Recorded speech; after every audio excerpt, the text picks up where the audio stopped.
ternyata saat itu saya melihat ada satu sosok hitam berbulu dan besarnya bukan main. Dia tuh merangkak.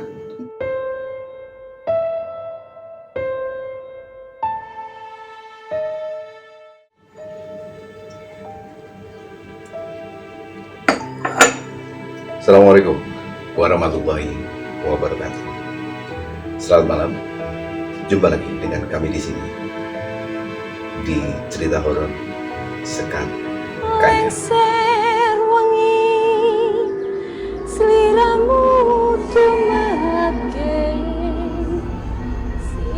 Oke teman-teman, masih bersama Sekar Kandel di sini. Tentunya kami berharap dukungan juga saran dan kritik buat kami, sehingga kami bisa memperbaiki dan memperbaiki lagi, sehingga bisa menampilkan sesuatu yang istimewa buat teman-teman semuanya dan bisa menjadi hiburan tersendiri buat teman-teman semuanya.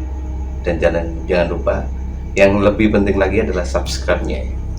Terima kasih sebelumnya. Dan inilah cerita horor Sekar Kandel. Baik teman-teman, inilah cerita horornya.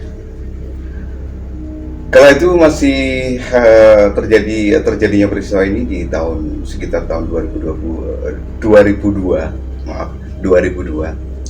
di mana di saat itu masih populer sekali radio ya. Kalau sekarang sih nggak ada, soalnya banyak gadget yang istimewa ya.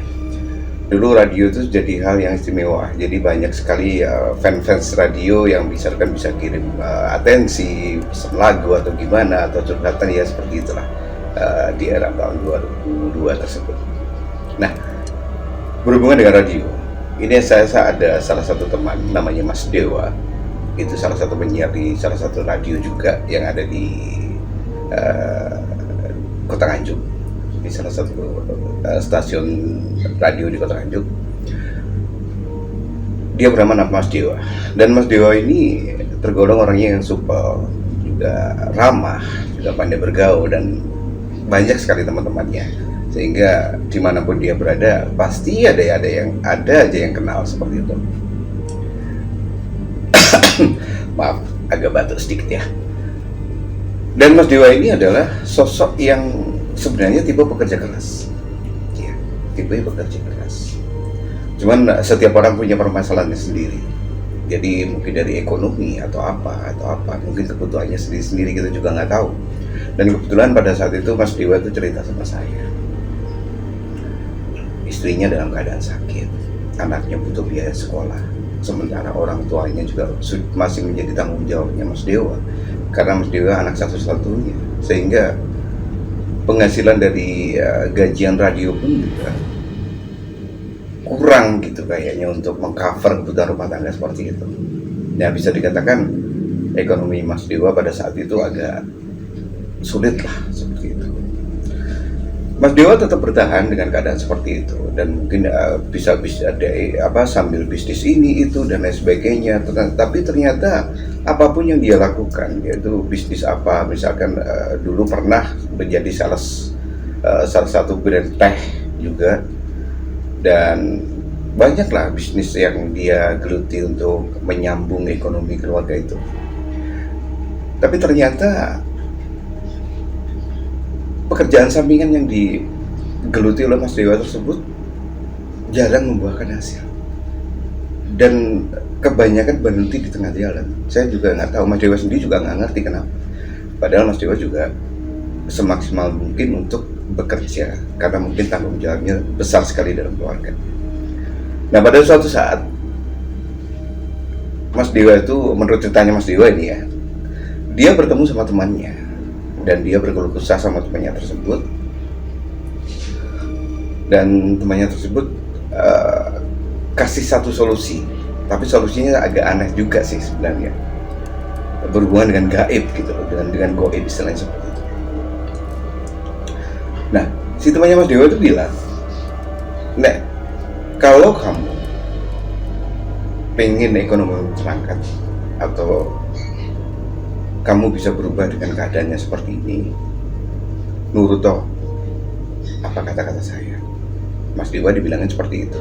Nah Mas Dewa jawab saat itu, lagu mbok nopo, terus piye carane? Ya, artinya seperti ini, aku kamu suruh apa dan gimana caranya? Dan temannya Mas Dewa itu menjawab juga, wis tak pokok manut. Engko bengi medhok aku nang omah, moro nang omah. Engko tak omongi carane piye. Artinya nanti malam kamu datang aja ke rumah, nanti tak kasih tahu caranya gimana. Nah, oke, pertemuan Mas Dewa sama temannya itu berlalu, sudah mereka pada pulang semuanya, dan keesokannya malamnya Mas Dewa itu juga langsung ke rumah temannya temannya tersebut.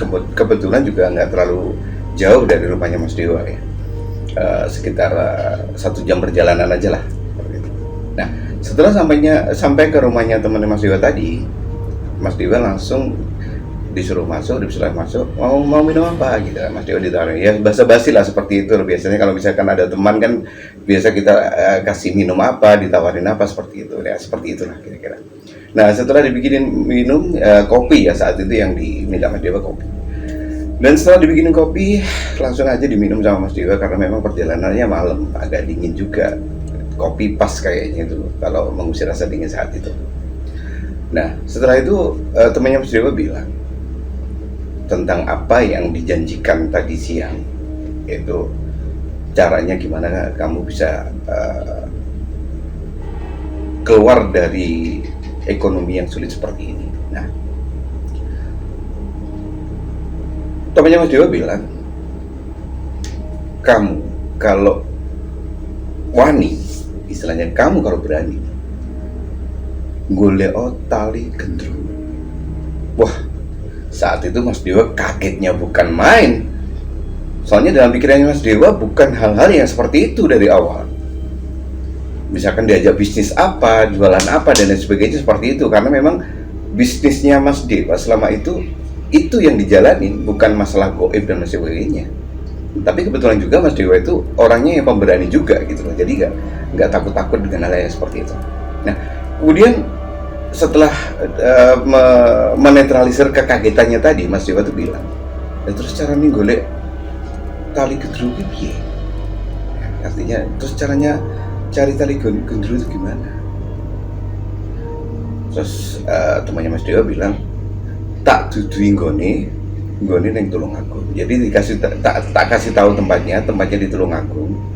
Itu ada salah satu rumah, itu ada di Tulungagung, tapi desanya maaf tidak saya sebutkan karena seperti ini sensitif sekali ya.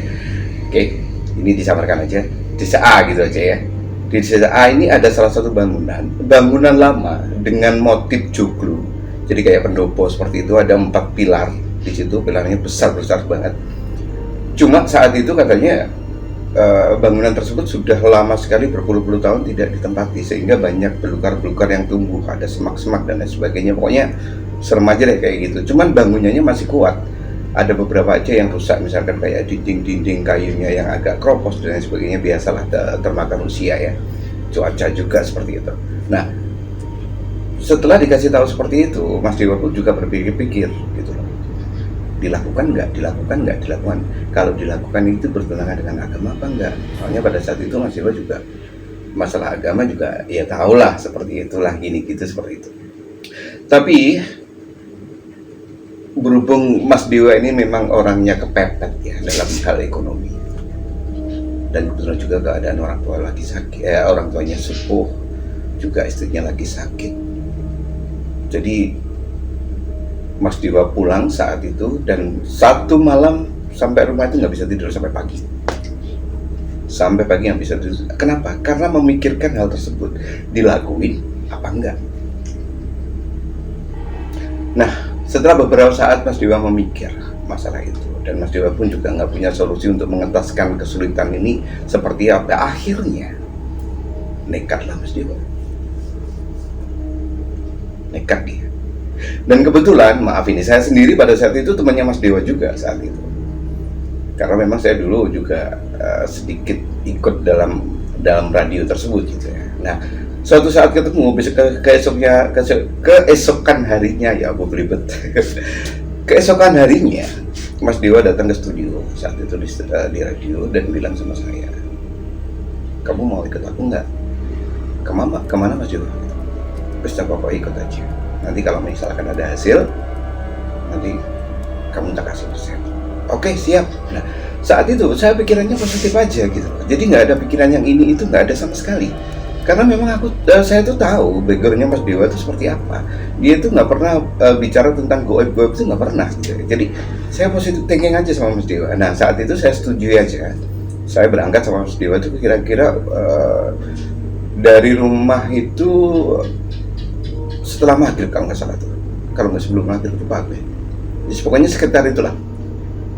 Kita berangkat pakai sepeda motor, terus sampai Tulungagung, tanya-tanya rumah ini ciri-ciri seperti ini tuh di mana dan di mana ini, tanya sampai 5 kali itu baru ketemu loh. Alamatnya tadi yang dikasih tahu temannya Mas Dewa tadi. Nah, setelah kita putar-putar di Tulungagung sampai beberapa jam di situ, akhirnya kita ketemu apa yang kita cari, alamatnya itu. Wah, di situ pikiranku juga jadi nggak enak banget gitu loh. Maksudnya bisnis berangkatnya jam segitu, nyampe lokasi jam 10 malam, yang dituju tempatnya seperti itu. Aku nggak habis pikir saat itu. Saya tanya saat itu sama Mas, kenapa kok ke tempat seperti ini gitu? Stop. Kamu diam aja, nanti kamu ngikut omongan saya aja. Nah, saat itu pun pikiran saya juga nggak enak juga saat itu, nggak karu-karuan lah, mikir ini itu dan lain sebagainya lah. Maklum lah, saya juga jadi orang juga nggak terlalu berani-berani banget gitu loh. Nah, saat itu saya diajak masuk ke lokasi sama Mas Dewa saat itu. Diajak masuk ke lokasi dan di tengah-tengah joglo, di tengah-tengah 4 pilar tadi, itu Mas Dewa itu gelar tikar. Tikarnya kecil, nggak tikar yang besar gitu, nggak, tikar kecil. Nggak tahu, ternyata tas yang dibawa Mas Dewa itu isinya peralatan-peralatan untuk ritual. Saya nggak tahu saat itu. Wah, jadi semakin nggak enak pikiran saya saat itu. Nah, setelah digelar tikarnya tadi, Mas Dewa nata itu ada satu tungku, dikasih arang, dibakar, dan kemudian dikasih kemenyan, dan sebelahnya dikasih dupa. Dan kebetulan Mas Dewa juga bawa termos air panas, sama bawa kopi yang sudah diseduh dalam gelas. Nah, saat itu diseduh di situ, langsung ditaruh di sekitar depannya Mas Dewa. Nah, saat itu sudah diselesaikan semua alat ritualnya. Saya disuruh Mas Dewa itu duduk di belakangnya. Kamu duduk di belakang saya, jangan buka mata apapun yang terjadi. Saya dipesanin seperti itu. Waduh. Saya dipesan seperti itu, keringat udah mengucur deras, sejagung-jagung keringat saya, beneran. Karena saya memang ketakutan saat itu. Setelah beberapa saat, saya duduk di belakangnya Mas Dewa, saya diam, saya penjepengan mata juga seperti ini. Mas Dewa juga duduk bersila di depan saya saat itu. Nggak tahu dia merapalkan sesuatu apa, saya juga nggak tahu. Pokoknya yang saya dengar cuma gemeng-gemeng gitu aja. Dan anehnya, setelah Mas Dewa itu merapalkan satu rapalan tadi, angin itu bertiup kenceng banget. Tapi angin itu cuma berputar di sekitar bangunan itu aja. Bahkan pohon semak-semak yang ada di pinggiran bangunan tersebut itu nggak gerak sama sekali. Kalau semisal anginnya itu merata, pasti gerak, nggak mungkin nggak. Tapi itu nggak. Tapi hanya berputar di sekitar situ saja. Nah, habis itu saya dengar Mas Dewa langsung bilang seperti ini. Agak sedikit keras ya suaranya Mas Dewa, tapi saya dalam keadaan terpejam, saya cuma mendengar aja saat itu. Aku nyeluk barangmu, saya minta barangmu. Mas Dewa bilang seperti itu. Saya penasaran dong saat itu. Rasa penasaran saya itu nggak bisa ketahan sudah. Jadi sedikit demi sedikit saya tuh ngebuka mata saya. Buka sedikit, istilahnya ngirip seperti itulah. Nah, setelah saya membuka sedikit mata saya, dan Mas Dewa tadi berkata seperti itu, dengan sedikit membuka mata dan saya menyapu pandangan saya ke sekeliling bangunan tersebut. Nah, Pandangan saya saat itu berhenti di salah satu pilar yang ada di situ. Kalian tahu kenapa? Saya nggak bisa bergerak atau mengalihkan pandangan dari situ. Ternyata saat itu saya melihat ada satu sosok hitam berbulu dan besarnya bukan main. Dia tuh merangkak dengan kepala di bawah, dari atas merangkak ke bawah. Ya ampun, takutnya saya nggak bisa ngebayangin aja, saya sampai merinding sekarang cerita seperti ini. Merangkak, terus saya nggak berani buka mata lagi saat itu. Saya pejepin mata lagi tuh gitu, dengan keringat yang nggak karu-karuan, sampai kaos baju saya itu basah saat itu, basah keringat ya. Karena saking takutnya, karena saya sendiri juga belum pernah melihat penampakannya seperti itu. Nah, saya terpejam lagi saat itu, dan di tengah saya terpejam itu, saya mendengar istilahnya apa ya, perang mulut antara si sosok itu sama Mas Dewa. Cuma yang yang saya dengar cuma suaranya Mas Dewa aja. Jadi suara dari sosok itu nggak kedengeran, saya nggak mendengar sama sekali. Cuma Mas Dewanya tuh kayaknya bertengkar gitu ya, bertengkar mulut gitu, seperti itu. Dan habis itu saya masih dalam keadaan terpejam ya saat itu ya. Habis itu saya dengar lagi ketebak-ketebuk, brak gludang seperti itu. Ini ada apa gitu. Aku mau buka mataku sendiri juga, mau buka mata lagi juga nggak berani saat itu. Ya udah, aku diam aja sudah. Nah, tiba-tiba setelah brang ketebuk dan lain sebagainya itu berhenti, saya ditepuk sama Mas Dewa, sambil Mas Dewa itu keringatnya nggak karuan. Saya buka mata, melihat, kenapa Mas Dewa gitu? Ayo pergi dari sini. Saya diajak pergi dari sini. Saya diajak pergi dari situ. Akhirnya saya pergi dong dengan lari secepat kilat. Saya ngikutin Mas Dewa juga lari nggak karuan di belakangnya Mas Dewa gitu. Saya tanpa tahu apa masalahnya apa. Pokoknya saya lari aja, diajak lari aja keluar dari lokasi tersebut. Nah, setelah lari kita langsung menuju ke motor. Ya, kebetulan motor di starter sampai beberapa kali itu nggak bisa bunyi. Heran juga. Ya, saat itu saya juga nggak berani noleh ke belakang juga gitu. Nah, setelah motor di starter yang terakhir itu bisa nyala, akhirnya tancap gas langsung keluar dari lokasi itu. Yes! Setelah beberapa perjalanan, kita dapat satu warung di pinggir jalan, itu warung kopi ya. Kita ngopi di situ juga, kayaknya nggak terlalu jauh dari lokasi tersebut. Ya sambil apa ya, ngeredam rasa tegang tadi, shock tadi ya, dalam keadaan seperti itu. Kita ngopi aja dulu di salah satu warung yang ada di pinggir jalan tadi. Dan kita marah, Pak kopi Pak, kaleng ya, 2 gitu. Cangkir aja Pak gitu. Oh enggak Mas, oh iya Mas.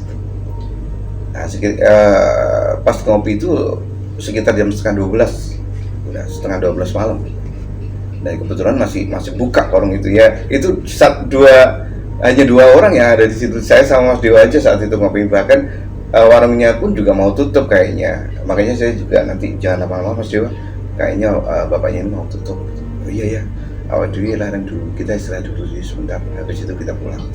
Nah, kita ngopi, sudah dibikin kopi, kita minum sambil makan gorengan yang ada di situ. Ada pisang goreng kalau nggak salah dulu.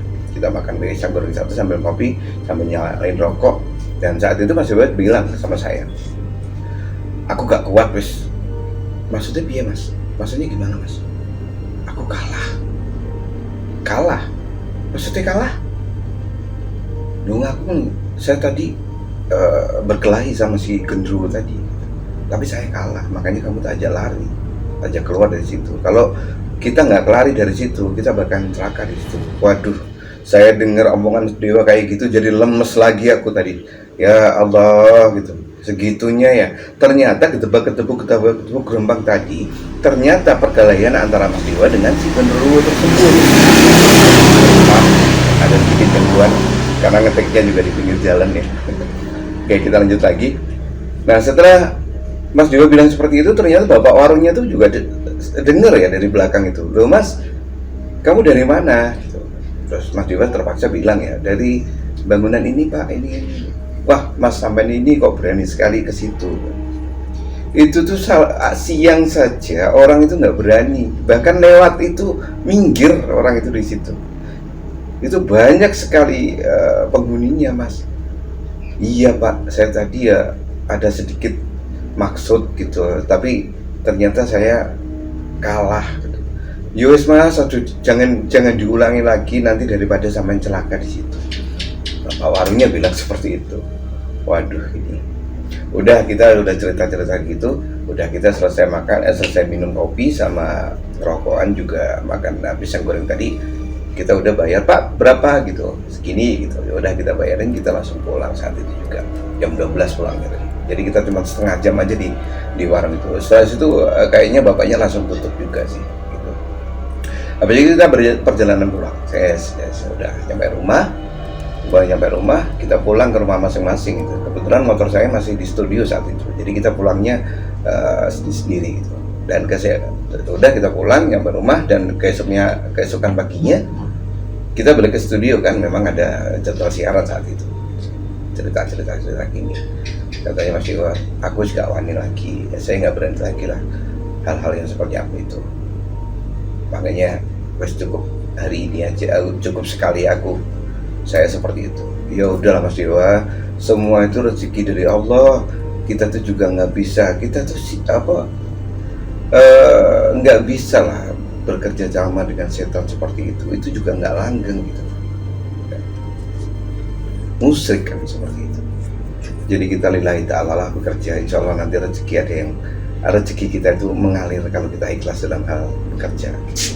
Ya saya sok baik gitu aja sih ya, gak apa-apa kan ya, nasihatin temen demi kebaikan juga nggak masalah kan gitu. Nah, esok harinya kita jadwal siaran seperti biasa dan lain sebagainya, dan selang 2 hari saya diinfo lagi sama Mas Dewa, katanya saya mau diajak lagi itu, katanya mau cari bunga pandan yang ada di pinggir kali, tapi saya nggak mau saat itu, nggak tahu Mas Dewa itu berangkat atau enggak, saya juga nggak tahu. Oke, baik teman-teman semuanya, itulah satu cerita sedikit tentang bagaimana orang mencari sesuatu yang saya kira tidak benar ya, karena kita bekerja sama dengan setan seperti itu. Ya untungnya itu tidak terjadi pada teman saya juga. Nah, banyak hal yang bisa kita petik dalam hal seperti ini. Kenapa? Karena rezeki itu datangnya dari Allah. Rezeki mati itu datangnya dari Allah. Jadi kita jangan mencari dari sumber yang lain ya. Saya kira cukup segini saja untuk cerita saya malam hari ini, dan semoga jadi referensi buat teman semuanya, biar bisa jadi salah satu hiburan buat teman-teman semuanya, sehingga bisa menemani teman-teman semuanya dalam keadaan apapun. Dan tetap saya harapkan untuk kritik dan dukungannya, juga subscribe-nya buat kita semuanya. Dan saya mohon maaf atas segala kekurangan saya dalam menyampaikan sesuatu, karena kita juga masih belajar ya. Dan teman-teman, saya akhiri di sini dulu, dan terima kasih, dan assalamualaikum warahmatullahi wabarakatuh. Sekar Kandil.